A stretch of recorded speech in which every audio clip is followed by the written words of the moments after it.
Hello! Today I'm going to be talking about gendered language in marketing, more specifically advertisements. This is for my Linguistics 161 class at University of Rochester. So, literal gender wars. In this case, literal means as written. So advertisements are so common in today's society, we all but tune them out. Rarely do we take the time to analyze what they're really communicating between the lines. Apure and Valasecki in a 2014 research paper on gendered advertising said, "The gender discrepancies are obvious also in the use of language, a fact which is scientifically substantiated by biological studies. But these discrepancies are deliberately decoded with a bias in favor of men in the detriment of women, instead of finding them rather normal and even welcome. Gender differences in gendered beliefs, attitudes, values are obvious, and advertisers are aware of them and use them to design gender-specific advertisements to serve their purpose." I believe that advertisements separate the genders by objectifying each other and emphasizing themselves using gendered language. So, before I truly begin, let's start with some definitions. Objectify means to present as an object, though in this project I mean it more specifically as one gender putting the opposite gender in the position of object in the sentence. So one example of this can be found in the 2011 Dr. Pepper slogan for Dr. Pepper 10, "It's not for women." In the slogan, women is in the object position in the sentence, and this slogan was initially used as a marketing technique to try and get diet soda to appeal more to men. Another example can be found on the description of the stripper's mouth candle by the Mandel Company. "Who needs fresh breath more than a stripper? Smells like sucking on a peppermint just before the lap dance." In the first sentence, stripper is the object of the sentence. So this shows literal objection along with a more figurative type. This company is also a prime example for the next data point that I was looking for. Language that emphasizes the gender it's targeted at. Making a portmanteau out of man and candle and having the tagline, "Candles on testosterone," are both very obvious and extreme versions of what I was looking for, but certainly found.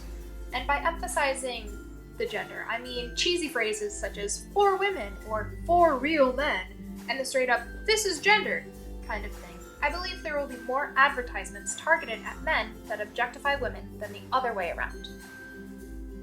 In Seagrave 1997 article that we read for class, he said that war words were very common in the discussion of sports. So I was curious if there was also a correlation between targeted gender and the instance of violent war-like language. Again, I looked at a lot of advertisements and noted when war-related or violent words were present in the advertisement and what gender correlated with that. In a similar fashion, I noted where ads featured feminine words, such as beautiful, pretty, dainty, along with other words that are heavily connotated as feminine in society. I got this idea from a 2003 study by Borditsky, Schmidt, and Phillips, "Sex, Syntax, and Semantics," asked native German and Spanish speakers to describe objects in English that had different grammatical genders in their respective native languages.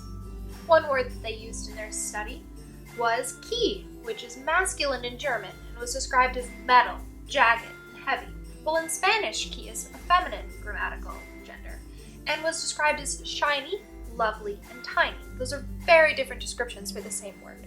So their study found that grammatical gender affected people's perceptions of different objects. And what I wanted to know was if there was a correlation between objects being sold and the gender that was targeted in the advertisement, along with feminine connotated words. The final thing that I made note of was the type of product that was being advertised. Medicines were one category that I targeted, and home goods, such as clothes, beauty products, cleaning supplies, accessories, etc., being the other. This I noted to see if there's a correlation between targeted gender and category of product. So, for the two magazines that I chose Men's Health and Women's Health, both the October 2015 edition, and I chose these magazines because they're by the same company, they are over generally the same kind of information. The main difference is the gender that they're targeted for. So I'm going to show you an example of how I analyze the advertisements using these two ads by the same company. So first I determine the target audience. So for the advertisement on the left, it's women. For the one on the right, it's men. The next thing I do is check for objectification, which was not present in either of these advertisements. Then I look for gender emphasis. In the women's advertisement, it very clearly says, "You're a woman, shave like one," definite emphasis. Then I look for gendered language. Feminine, so words like beautiful, pretty, those kind of things are for women, while things like strong, in battle or war, rough terrain, things like that, those are more masculine.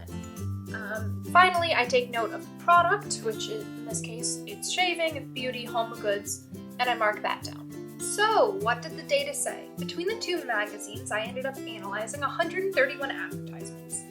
32 of these were aimed at both genders, 44 aimed at men, and 55 aimed at women. So out of these advertisements came quite a bit of data, and the data showed me a couple things.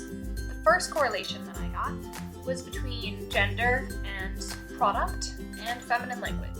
Women were the target of more of these ads and had over half of these ads containing feminine language, while for men, only 5% of advertisements featured feminine language at all for home goods. There were also 3 ads that were targeted to both genders, but neither of them used gendered language in any direction.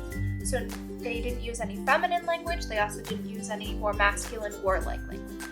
The next interesting thing that the data showed me was the instances of violent language depending on the gender that the advertisement is marketed towards. So as you can see, 53% of the advertisements that had violent or warlike language were marketed towards men, with only 34% being towards women, and a very small percentage being towards both genders. This instinctually does make sense, but also kind of begs the question, why? Why do men respond more to warlike language? Something that Seagrave, I think, hit on in his article about sports, but is something that I do think needs more exploration. Now for the big question. Do advertisements for men objectify women more than advertisements for women objectifying men? The answer is yes. However, there were only a very small percentage of all of the advertisements that did objectify anyone. So this is by percentages, but it is still very small amounts of percentage. Another thing to remember is that while advertisements aimed at men may objectify more, it doesn't necessarily reflect much on society because we don't really know what that means.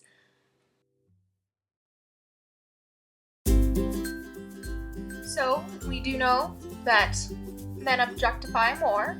We know that they use more violent language in advertisements towards men, and we also know that home goods are marketed towards women more with more feminine language.